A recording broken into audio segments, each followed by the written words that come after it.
GK संसार PCS special के episode 2 में आप सभी का स्वागत है। तो आज के सेशन हम अभ्यास प्रश्न से करेंगे। तो कल हमने आपसे प्रश्न पूछा था कि बिहार में स्वराज दल का नेतृत्व किसने किया था।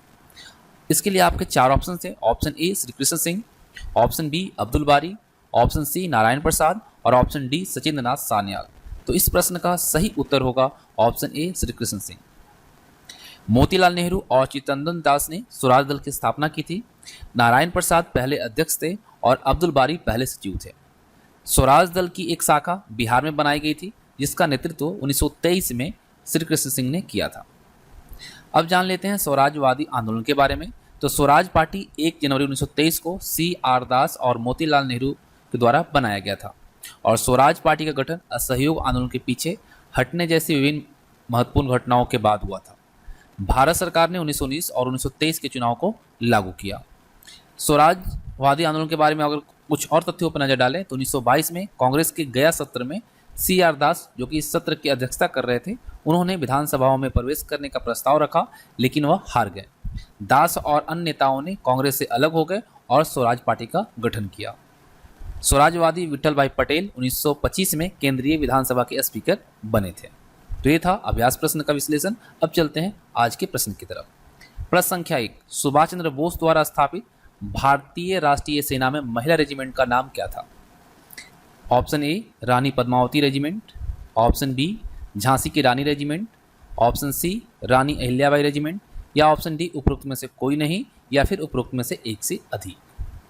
तो इस प्रश्न का सही उत्तर होगा ऑप्शन बी झांसी की रानी रेजिमेंट। झांसी की रानी रेजिमेंट भारतीय राष्ट्रीय सेना का महिला रेजिमेंट था जो 1942 में दक्षिण पूर्व एशिया में भारतीय राष्ट्रवादियों के द्वारा गठित सशस्त्र बल था। यह द्वितीय विश्व युद्ध की सभी महिलाओं जो लड़ाकू रेजिमेंट थी उनमें से एक था। इसका नेतृत्व कैप्टन लक्ष्मी स्वामीनाथन ने किया था और इस इकाई की स्थापना जुलाई 1943 में दक्षिण पूर्व एशिया के प्रवासी भारतीय आबादी के स्वयंसेवकों के साथ की गई थी। इस रेजिमेंट की घोषणा सुभाष चंद्र बोस ने 12 जुलाई 1943 को की थी। अगर हम सुभाष चंद्र बोस पर नज़र डालते हैं तो सुभाष चंद्र बोस का जन्म 23 जनवरी 1897 को कटक उड़ीसा में हुआ था।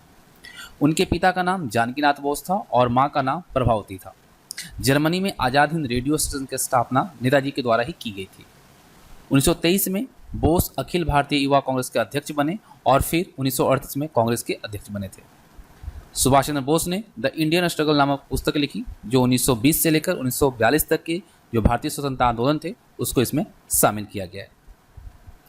प्रश्न संख्या 2, सवाली की लड़ाई जो कि 1612 में हुई थी, अंग्रेजों ने किसके खिलाफ लड़ाई लड़ी थी।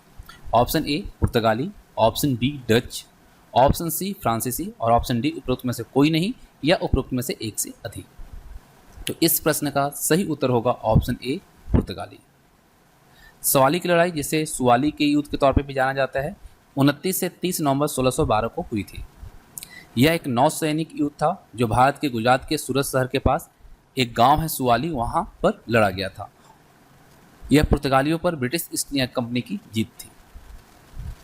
प्रश्न संख्या 3, महात्मा गांधी ने 12 मार्च 1930 को नमक मार्च कहां से शुरू किया था। Option A Sabarmati, option B Shanti Niketan, option C Sevagram और ऑप्शन डी चंपारण। तो इस प्रश्न का सही उत्तर रहेगा ऑप्शन ए साबरमती। नमक मार्च, जिसे डांडी मार्च भी कहा जाता है, भारत में ब्रिटिश सरकार द्वारा नमक कर के खिलाफ महात्मा गांधी के नेतृत्व में अहिंसक सविनय अवज्ञा का एक कार्य था। मार्च 1930 को, अगर हम मार्च की बात करें तो डेट है 12 मार्च 1930 को साबरमती आश्रम से शुरू हुआ और 6 अप्रैल 1930 तक डांडी में चला था। कुछ एडिशनल इन्फॉर्मेशन देखते हैं तो 1917 का चंपारण सत्याग्रह भारत में गांधी के नेतृत्व में पहला सत्याग्रह आंदोलन था और ये ब्रिटिश सत्ता द्वारा थोपी गई नील खेती के खिलाफ था। सेवाग्राम पे अगर हम नजर डालें तो सेवाग्राम महाराष्ट्र में वर्धा के पास स्थित है और ये महात्मा गांधी ने 1936 में सेवाग्राम में अपना आश्रम स्थापित किया था। आश्रम ने जाति के बंधन को तोड़ने के लिए आम रसोइयों में कुछ हरिजनों को भी नियुक्त किया गया था। शांति निकेतन की बात करें तो शांति निकेतन मूल रूप से देवेंद्रनाथ टैगोर द्वारा निर्मित एक आश्रम था और देवेंद्रनाथ कवि रविन्द्रनाथ के पिता थे और उन्हें महर्षि के नाम से भी जाना जाता था। शांति निकेतन का विस्तार रविन्द्रनाथ टैगोर द्वारा किया गया था और यह विश्व भारती की स्थापना के बाद एक विश्वविद्यालय शहर बन गया। रविन्द्रनाथ टैगोर ने शांति निकेतन में अपनी नई साहित्यिक कृतियां लिखी हैं। प्रश्न संख्या 4, खान अब्दुल गफ्फार खान द्वारा स्थापित खुदाई खिदमतगार को और किस रूप में भी जाना जाता था? ऑप्शन ए काली कमीज, ऑप्शन बी लाल कमीज, ऑप्शन सी हरी कमीज और ऑप्शन डी उपरोक्त में से कोई नहीं या उपरोक्त में से एक से अधिक।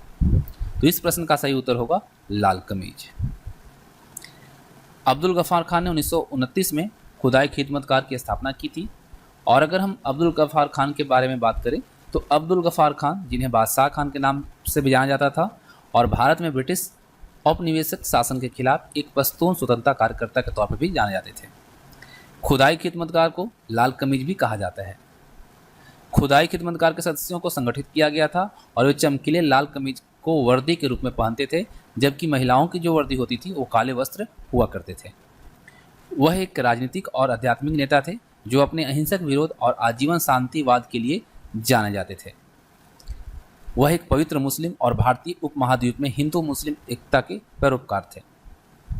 उनकी समान विचारधाराओं और महात्मा गांधी के साथ घनिष्ठ मित्रता के कारण खान को उनके करीबी सहयोगी अमीर चंद बामवाल ने सरहदी गांधी का उपनाम दिया था। और 1929 में खान ने खुदाई खिदमतगार की स्थापना की और एक उपनिवेशवाद विरोधी अहिंसक प्रतिरोध आंदोलन के रूप में इसे शुरुआत किया। प्रश्न संख्या 5, चैम्बर ऑफ प्रिंसेस का प्रथम चांसलर कौन था? करनी सिंह, गज सिंह, गंगा सिंह या महाराज भीम सिंह? तो इस प्रश्न का सही उत्तर रहेगा option C Ganga Singh. Montagu Chelmsford की रिपोर्ट ने सुझाव दिया था कि भारतीय राजाओं की एक अस्थायी के तौर पे नहीं बल्कि अस्थायी परिषद होनी चाहिए। नतीजतन चैम्बर ऑफ प्रिंसेस की स्थापना 1921 में की गई थी।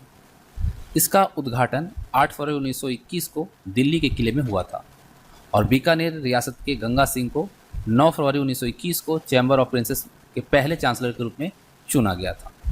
वहीं अगर हम बात करें महाराजा भीम सिंह के बारे में तो वह मध्य प्रदेश में गोहद राज्य की रियासत शासक थे और उन्होंने ग्वालियर में एक किला बनवाया था। 1756 में मराठा ने महादजी शीतल के नेतृत्व में ग्वालियर किले पर हमला किया था और 1756 में चैत्र सुदी नवमी यानी कि जो रामनवमी कहा जाता है, उस समय के युद्ध में महाराजा भीम सिंह राणा घायल हो गए और उनकी मृत्यु हो गई थी। वहीं करनी सिंह की बात करें तो वह बीकानेर के महाराजा थे और उन्होंने 1950 से लेकर 1977 तक शासन किया। उन्होंने द्वितीय विश्व युद्ध में सक्रिय रूप से भाग लिया। वहीं गंगा सिंह की बात करें तो वह बीकानेर के महाराजा भी थे और वह एक शाही राजपूत परिवार से आते थे। उन्होंने 1888 से लेकर 1943 तक शासन किया।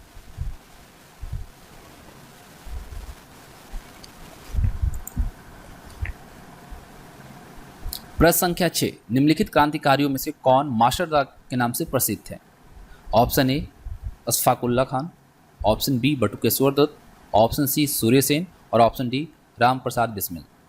तो इस प्रश्न का सही उत्तर जो रहेगा वो रहेगा ऑप्शन सी सूर्यसेन। सूर्यसेन को मास्टरदा के नाम से भी जाना जाता था। सूर्यसेन, जिन्हें सूर्य कुमार सेन भी कहा जाता है, इनका जन्म 22 मार्च 1894 को हुआ था और इनकी मृत्यु जो हुई थी वो 12 जनवरी 1934 को हुई थी। सूर्यसेन एक भारतीय क्रांतिकारी थे जो भारत में ब्रिटिश शासन के खिलाफ भारतीय स्वतंत्रता आंदोलन में प्रभावशाली थे और 1930 के चटगांव शस्त्रागार छापे का नेतृत्व करने के लिए भी जाने जाते हैं। सेन पेशे से एक अस्कुशिक्षक थे और उन्हें मास्टरदा के नाम से भी जाना जाता था। हम लोगों ने पहले भी इस पर बात की। वे 1916 में राष्ट्रवादी आदर्शों से प्रभावित थे, जबकि वे बरहामपुर कॉलेज, जो कि अब कृष्णनाथ कॉलेज के तौर पर जाना जाता है, वहाँ बीए के छात्र थे। 1918 में उन्हें भारतीय राष्ट्रीय कांग्रेस की चटगांव शाखा के अध्यक्ष के रूप में चुना गया था। अशफाकुल्ला खान की बात करें तो भारतीय स्वतंत्रता आंदोलन में एक भारतीय स्वतंत्रता कार्यकर्ता और हिंदुस्तान सोशलिस्ट रिपब्लिकन एसोसिएशन के सह संस्थापक के तौर पर जाने जाते हैं। बटुकेश्वर दत्त एक भारतीय समाजवादी क्रांतिकारी और स्वतंत्रता सेनानी थे। उन्हें 8 अप्रैल 1929 को नई दिल्ली में केंद्रीय विधानसभा में भगत सिंह के साथ 2 बम विस्फोट करने के लिए जाना जाता है।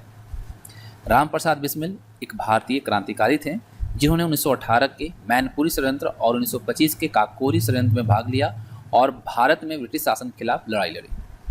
पंडित राम प्रसाद बिस्मिल एक स्वतंत्रता सेनानी थे जिन्होंने भारत के स्वतंत्रता संग्राम में सक्रिय भूमिका निभाई थी। प्रश्न संख्या 7, वीटी सावरकर किस वर्ष हिंदू महासभा के अध्यक्ष चुने गए थे? Option A 1936, option B 1938, option C 1924 और ऑप्शन डी उपरोक्त में से कोई नहीं या उपरोक्त में से एक से अधिक। तो इस प्रश्न का सही उत्तर होगा ऑप्शन डी, उपरोक्त में से कोई नहीं या इनमें से एक से अधिक। तो चलिए इसके बारे में जानते हैं। विनायक दामोदर सावरकर, इनका जन्म 1883 में हुआ था और इनकी मृत्यु 1966 में हुई थी। वह महाराष्ट्र के विद्वान, सामाजिक कार्यकर्ता और क्रांतिकारी थे। सावरकर की जो स्थापना हुई सावरकर के द्वारा, उसके बारे में अगर हम बात करें तो मित्र मेला की इन्होंने स्थापना की, जो कि 1899 में किया था, और 1904 में इसे अभिनव भारत सोसाइटी के रूप में नाम दिया गया। Free India society in London, जो कि 1906 में इनके द्वारा स्थापित किया गया, और उन्हें नासिक षड्यंत्र केस में शामिल होने के लिए गिरफ्तार भी किया जा चुका था, और उन्हें 1937 में हिंदू महासभा के अध्यक्ष के रूप में चुना गया। इस वजह से ऑप्शन ई यहाँ पर, ऑप्शन जो डी है, सही हुआ है। ठीक है, तो याद रखिएगा, हिंदू महासभा के अध्यक्ष के रूप में वीडी सावरकर यानी विनायक दामोदर सावरकर को 1937 में चुना गया था। 1857 के विद्रोह को अपनी पुस्तक इंडियन वॉर ऑफ इंडिपेंडेंस में स्वतंत्रता का पहला युद्ध इन्होंने बताया। पोर्ट ब्लेयर, अंडमान और निकोबार द्वीप जो हवाई अड्डा है, उसका नाम बदलकर 2002 में वीर सावरकर अंतर्राष्ट्रीय हवाई अड्डा रखा गया है।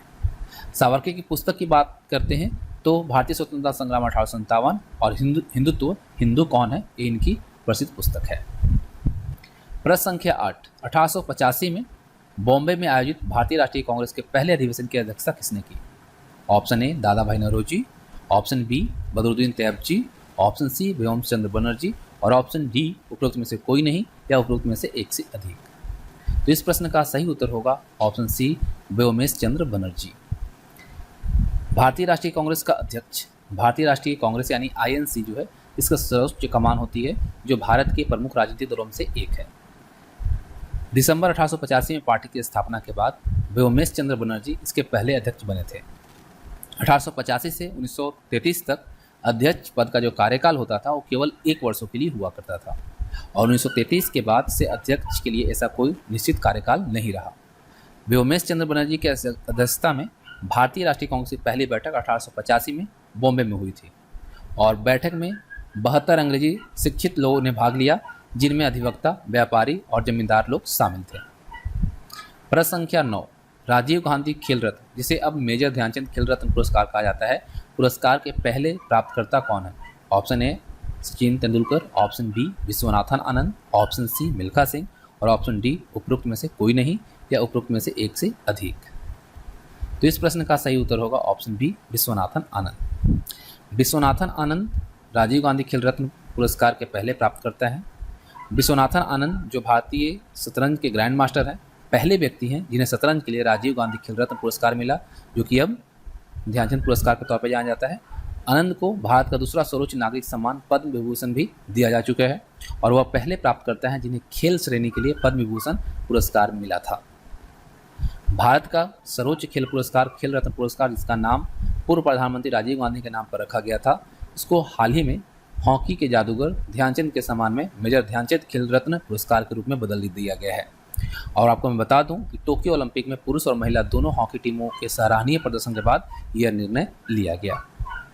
प्रश्न संख्या 10, राष्ट्रीय कृषि विपणन संस्थान यानी NIAM कहाँ स्थित है?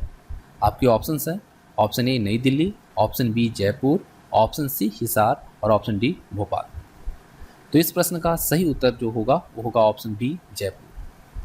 राष्ट्रीय कृषि विपणन संस्थान यानी NIAM एक राष्ट्रीय स्तर का संस्थान है जो कृषि मंत्रालय के कर्मियों की जरूरतों को पूर्ण करने और विशेष प्रशिक्षण, अनुसंधान, परामर्श तथा भारत और दक्षिण पूर्व एशियाई देशों में कृषि विपणन में शिक्षा पेश करने के लिए 8 अगस्त 1988 को जयपुर, राजस्थान में कृषि मंत्रालय के द्वारा स्थापित किया गया है।